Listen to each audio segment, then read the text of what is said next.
This is Someone Like Me, In Slavery Tennessee's podcast working to educate listeners about the realities of human trafficking and empower survivors of this crime by telling their stories, both through interview and interweaving their voice throughout all of our conversations. I'm Leslie, your host. For our last episode of Season 2, we're sharing never-before-heard clips from conversations this season. Each guest we had on was asked the question, do you remember a moment of light that changed the way you see the issue of human trafficking? The answers are as diverse as the guests we had as a part of this season. So why is it important that we asked this question? Because combating this crime is about understanding it first, which begets new insight and undoubtedly brings motivation to do things differently because of it. The key to rewriting the narrative about human trafficking starts with understanding, leading to change. The first 5 moments of light are from our CEO, Margie Quinn, and her former partner at the TBI, Jason Wilkerson, followed by survivor Centoya Brown Long, and then Epic Girl founder Stacia Freeman. Finally, we'll hear from Assistant District Attorney Sarah Wolfson.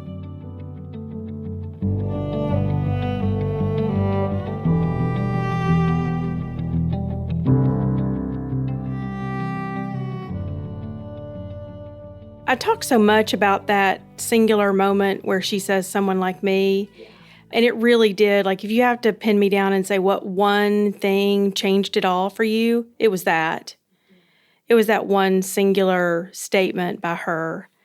But there were other things that happened along the way that really started me down the path of righteousness that made me think, this is something I can't walk away from. This is something I can't pretend like doesn't exist. And when you've worked on this for the better part of 11, 12 years, right here in Tennessee or right here in Middle Tennessee, and I have been so fortunate to work on both sides of the issue now, on the enforcement side and now on the victim services side.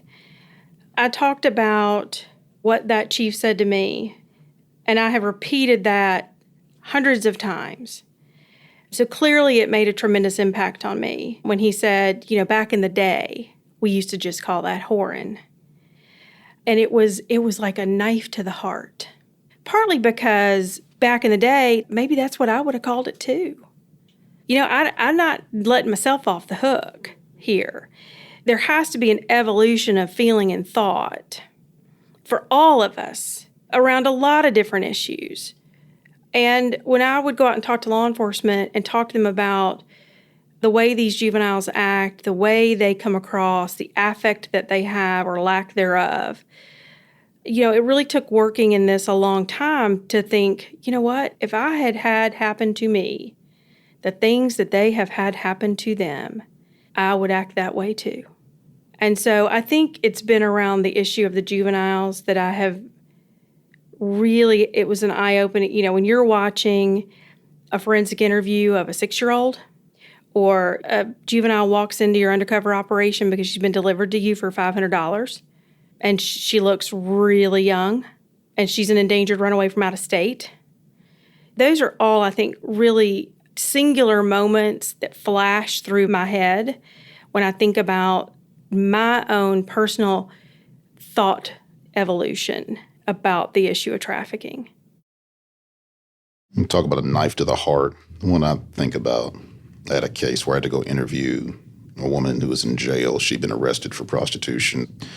She was in jail, but she had been one of a number of girls that a particular pimp was running. One of the girls that the pimp was running was a girl, was a juvenile. So I go talk to, again, the other woman that was working. She was in jail.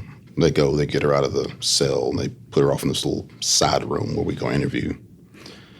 And I sit them down. I'm like, look, I know you're here. I know you've been arrested. I don't care about you. I'm not here for you. I'm not here to get you in more trouble. I know you've got all kind of charges, prostitution charges, dope charges, this, that, and the other. But I also know you ran with this guy. I know that this guy was your pimp, and I know other girls are too. I'm particularly interested in this girl right here because she's a minor. and she's still out there. That's what I'm here for. Don't care about you. Don't care about your charges. Not here to talk to you about your charges, anything like that. And she said something that was probably one of the most hurtful things I've heard in law enforcement. And in this day and age in law enforcement, that says a lot. She said, where were you at when I was a teenager? You come here wanting to help now. You come here, Mr. TBI man, and I'm here and I've got these felonies on my record. I'm drug addicted. I can never get a job. I'm drug addicted. I'm going to be in jail for goodness knows how long. Where were you at when my mother was trading me for rent money? Where were you at then when I was getting passed around from one foster home to another to another? Where were you at when I was having to work truck stops for this other pimp when I was a teenager? Now you show up and you want to help? And the reason it hurt is because I'm not used to feeling like a failure. I'm not used to feeling like I failed somebody. And what she was highlighting was the failure that law enforcement and society has done for over the past. And there was nothing I could say. I'm not here for you. Okay? Yes, I can give you these numbers and this, that, and the other, but she very clearly considered herself too far gone. We failed so many for so long, just like 30 years ago when we drove away from that trailer out there on Possum Bottom Road or wherever it was, when we drove away from that domestic situation, knowing good and heck well when my Crown Vic got out of the driveway, she's going to get it again. We knew that in those domestic situations, but we drove away from those. We failed them.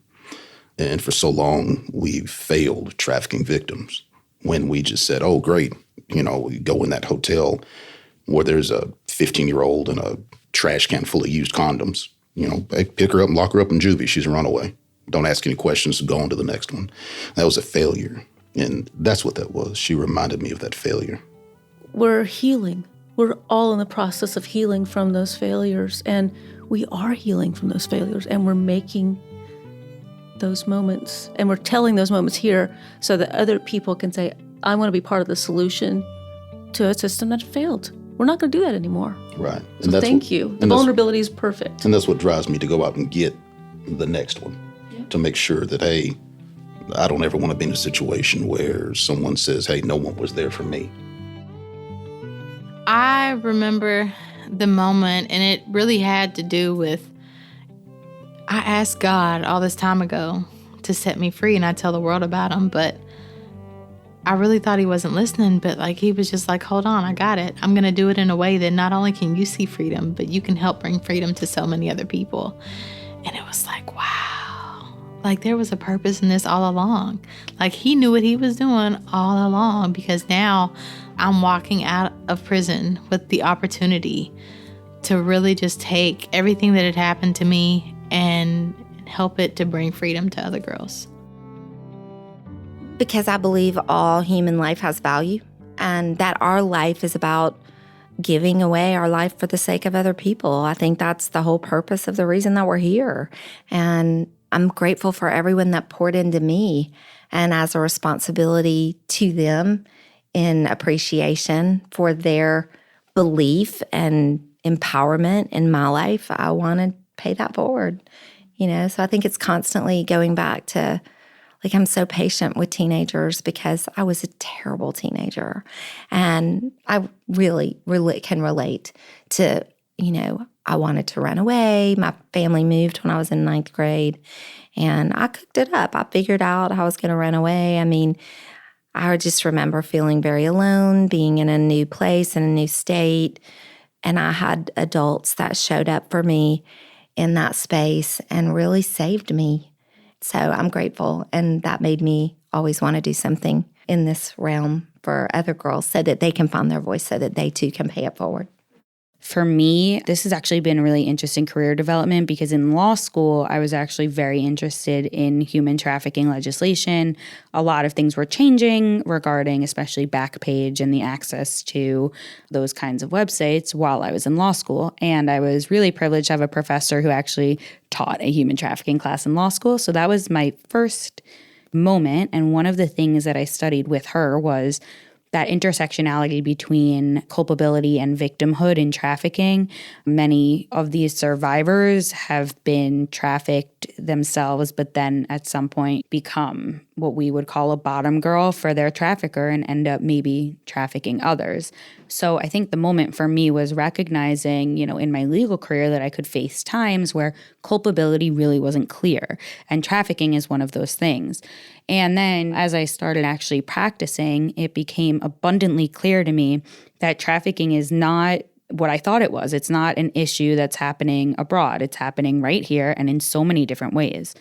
So I think the first couple of times that I saw these cases come forward where I knew that based on the law, this is trafficking, but trying to convince others that this is the story in the face of trafficking here in our backyard was such an uphill climb. And that was sort of my moment of dedication to doing that, to making sure that our community is aware of what human trafficking looks like, that we're honoring victims and survivors of all kinds, not just ones who have stories that are palatable to other people. So for me, that's my moment, is to honor all survivors and their stories. Yeah, you said culpability. And so that means, I'm just clarifying, that the person actually committed a crime, but because of all the circumstances that they were forced to engage, that crime defined them rather than the fact that they were sort of forced into those situations. Exactly. And teasing all that out is pretty tough to do, I can imagine. Absolutely. And that's one of the things that our Cherished Hearts Court helps to address, because we are honoring the fact that this person is a survivor in their own right of a very serious trauma, but at the same time understanding that they've also committed a crime and are criminally involved. But again, we're somewhere in that gray scale of victimhood and culpability. So that's why I love working with the Cherished Hearts Court, because we specifically address that gray area.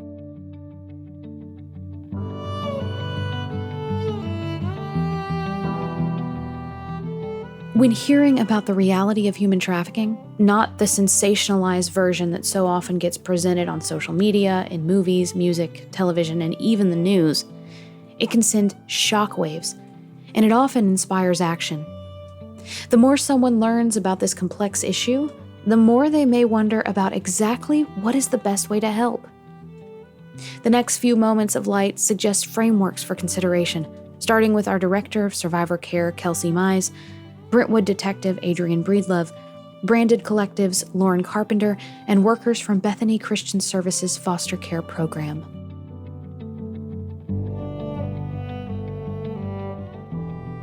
So when I was in college, I got the opportunity to go to Cambodia. It was kind of an educational trip to learn about human trafficking, to learn about the genocide that happened there, to learn about different nonprofits that were already working there. And I remember coming back and just being crushed. Like, I have to go there. I have to live there. I'm going to become a social worker in Cambodia, and I'm going to, change the world. And it kind of hit me of, you know what? I can't learn the language. I mean, I was there for a month and I couldn't learn a single word. And then the more I studied and the more I learned about social work, the more I realized that it was important for social workers in Cambodia to kind of rise up and to work with the women there. And my heart kind of was crushed of like, okay, this is where I felt God was calling me. This is what I felt like I needed to do. And I thought my dream was over and moved to Nashville, started working with another nonprofit, working with kids who had different mental illnesses. And it was there when I started learning that human trafficking was happening here in our backyard, and started seeing billboards for enslavery, and just knew like, okay, this is where I'm supposed to be. And so I applied, and that was kind of my moment of like, I thought that going to Cambodia, that was supposed to be it. That's supposed to be where my life was going. And really it was the catalyst for doing the work here.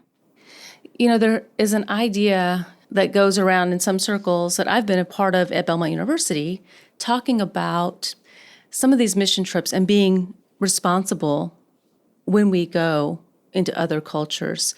And I wonder if you have thought about this, and what kind of things have you experienced in this way? I have thought a lot about this. Now that I have an education in social work, looking back at some of the trips that I've taken or just the different outreach events that we did, I can see how harmful some of that would have been. Picking up kids and posing for pictures with them and putting them on social media and showing off, look how great of a person I am. I'm going into this community. I'm going into this city. I'm going to this place that nobody wants to go.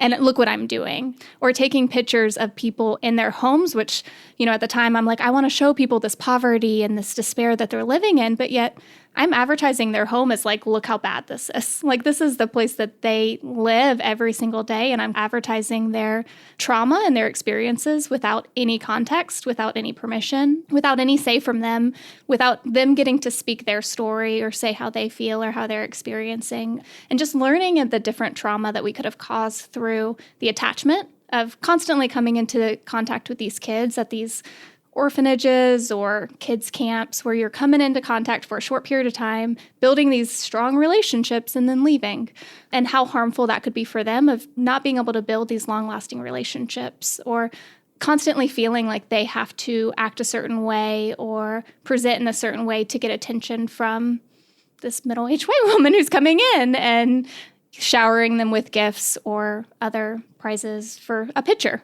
Yeah, and that reminds me so much of how we do trauma-informed work here at End Slavery, even in this podcast that we've talked about all of these issues. And I think it's about not exploiting people.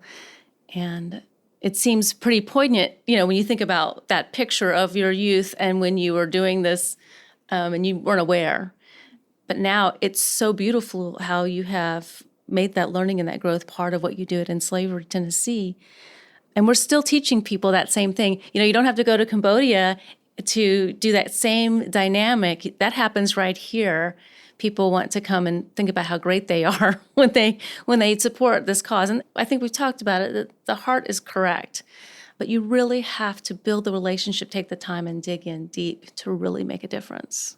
Absolutely. And I think that it is a lot harder to get somebody to maybe buy into a cause when you're not using those exploitative pictures or you're not using those stories depicting somebody's trauma and going in depth on that. It can be harder. You have to be a lot more creative. It's a lot easier to show a survivor's face and say, look what she's gone through. Obviously, you want to give money. And having to realize that that could be exploitative. And so how can we get people to be invested and involved in a way that's not harmful? And how can we implement things to make sure that we are protecting that survivor and her story and all that we do? Yeah, I like that you said we would be exploiting the public if we put up these really emotional pictures that would cause an emotional response and we ask the public for money. We would be part of the problem too. So that's a very interesting point you bring up. Thank you for saying that. I have a friend, a very, very dear friend of mine, who I've known since high school. We were friends in high school. We were friends in college. We were just really, really close friends. And she's been through this. I mean, we're the same age. I'm almost 50 years old, and so is she. I think we're like a few days apart. She's currently living this life. She is currently rebuilding her life again. It's amazing to see the things that she's doing now. It really is. So, like I said, I had this friend. She was funny, smart, and she had the biggest smile in Tennessee. She got in some trouble, and she went to prison for a while. And after prison, she ended up on the streets of several cities working as a prostitute. She was actually kidnapped and trafficked. At that time, she didn't even know that word existed. She didn't know that that was what was happening to her. She had no clue. And I think that resonates with a lot of trafficking victims. They have no clue that it's even happening to them. They just think that this is what's going on to support their drug habit. But she endured some really horrible things that nobody deserves and nobody should ever go through. She eventually found her way into a good program that helped her stop using drugs and start living again. We reconnected about 12 years ago or so, and she shared some of her story with me at that point. And it changed the way that I see people in general and made me a much more compassionate towards prostitutes and trafficking victims. We've kept in touch since then, and I've seen her struggle through her trauma addiction because, again, the addiction is a symptom of the trauma. But addiction and trauma rips people to shreds, and it definitely ripped her to shreds. And it takes a whole lot of pain and worked to put those pieces back together. I'm really proud of the way she's persevered, and she's kept working daily to be the wonderful and beautiful person she is. I smile thinking about her because her smile is as big as this room. But there was the darkness that was always there. And the things that initially started out as ways to cope with those trauma of her childhood and things that she did to just get through the day ended up being what led her to be a victim of, like I said, some very horrific things that I wouldn't wish upon anybody. But thankfully now she is in a really good place. She is going through a whole lot of stuff right now, a lot of good counseling, a lot of stuff that's working through and working all the way back through that. And if it can happen to her, my friend that I was with daily and I never knew, if it can happen to her, it can happen to anybody. So, when I see the young lady, like Lacey, I see her. If somebody could have reached her and planted that seed or done something at that point to help her get out, that could have saved her 20 years or more of hardship. So that's why I'm passionate about it, because when something affects you personally or somebody that you love personally, then it's real. It's no longer a statistic. And this is not a statistic thing. This is a person thing. And that's who we have to look at, is the people involved. The word that comes to mind for me is humanizing. Yes. And I think it's particularly poignant when talking to a police officer, because there's a lot of conversation about humanizing the badge. When you understand the complexities of that role and that job, it's a little easier to have a heart for an empathy for that person. And the same thing is true with this issue of trafficking victims and trauma and addicts and prostitution, is if we can humanize them. And that's part of actually what this show aims to do, is we want to humanize these people. So it's not just a statistic. It's not just someone who shows up on some article somewhere that you can read and feel sad about for a second. These are real people. Oh, yeah. And that's a big thing, is it's real people. But you asked earlier, what can somebody do? Besides reaching out to her right now at the hotel room or whatever, reach out to the person that you see in elementary school. Hey, this little girl or this little boy, we know something's going on. Because that's where it starts. Yeah. It doesn't start in a hotel room when they're in their early 20s or late teens. It starts when they're 5, 6, 10 years old at home. So if you see something going on or you suspect something going on, tell somebody. Just reach out and tell somebody, because that's what you could avoid decades of pain, shame, and problems just by helping somebody when they're young. Lauren, as you think about your experience working with survivors, was there a time that you had a moment of understanding, or maybe a moment of light coming through, that all of a sudden you understood something differently? Can you talk about maybe a moment that occurred for you? Yes. When we started in 2012, we were not employing survivors. We were donating funds to End Slavery Tennessee. And we didn't start employing survivors until 2015. So while we had raised awareness about trafficking and really talked about it a lot, I had never actually worked with a survivor.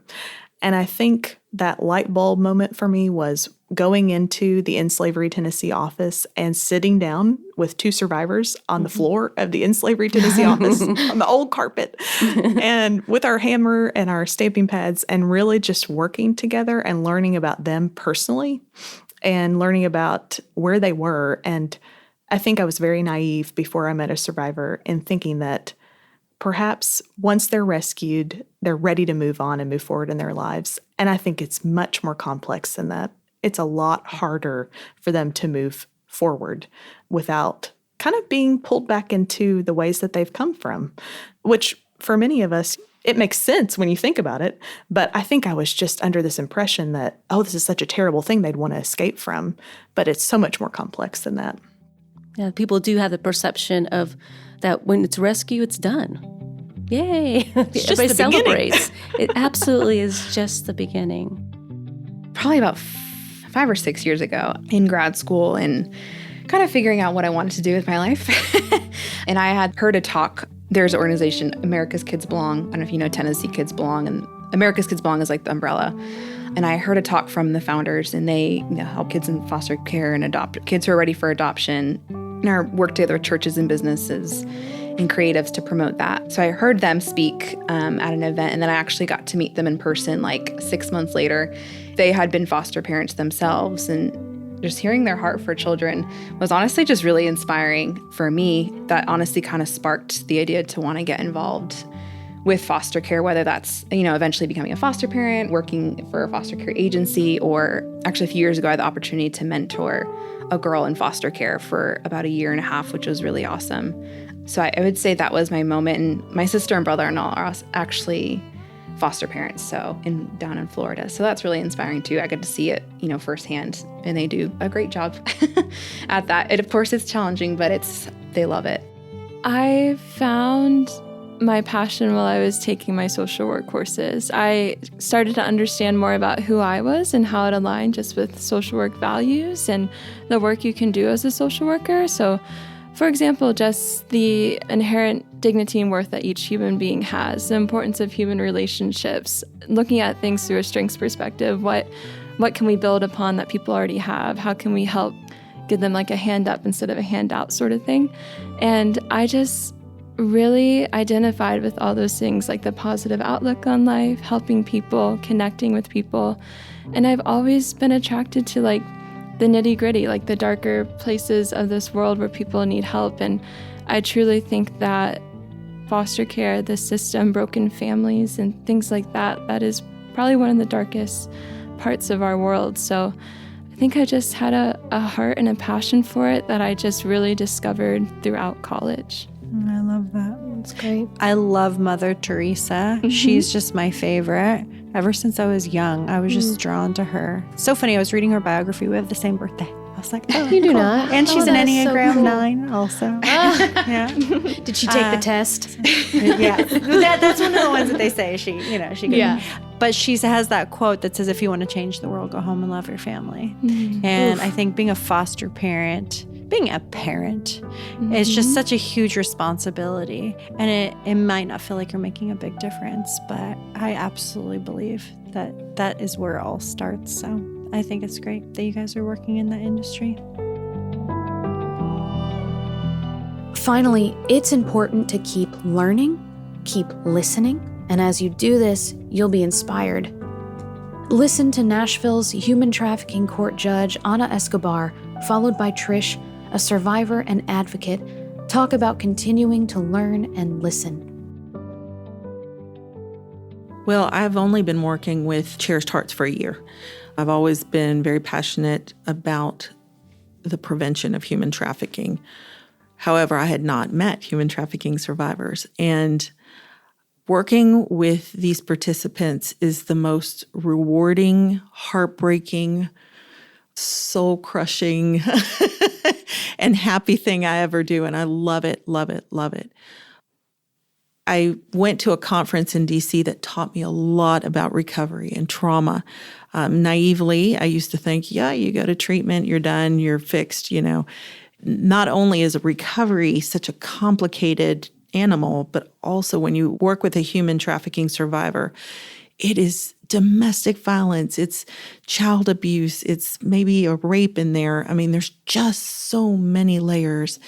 And for me, the moment is when a participant is finally able to reunite with their children, with their mother, with their grandmother, after years of not being able to be part of the family unit, where the trust between the participant and the family has been regained.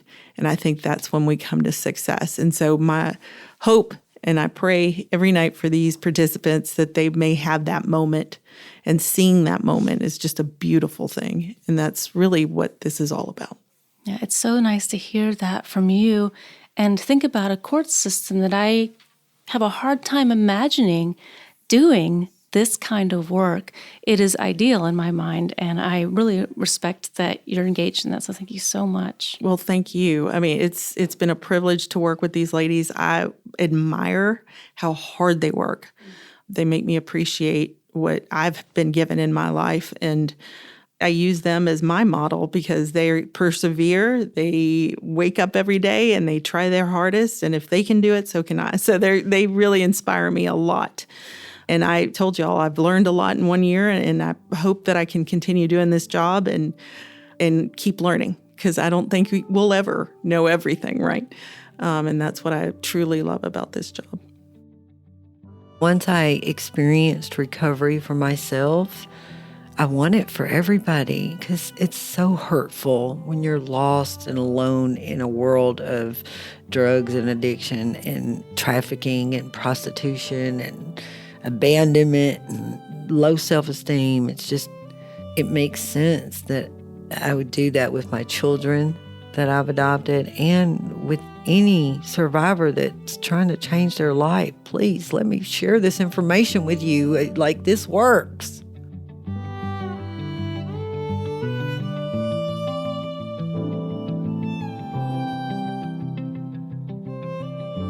The team at the Someone Like Me podcast hope that as you've been listening to this show, you've experienced your own moments of light. Maybe even from hearing a story on this podcast. Maybe you've experienced a moment when a new understanding or perspective became a turning point. The kind of turning point that starts you on a journey to join in the efforts to be a part of healing and transformation in our anti-trafficking community.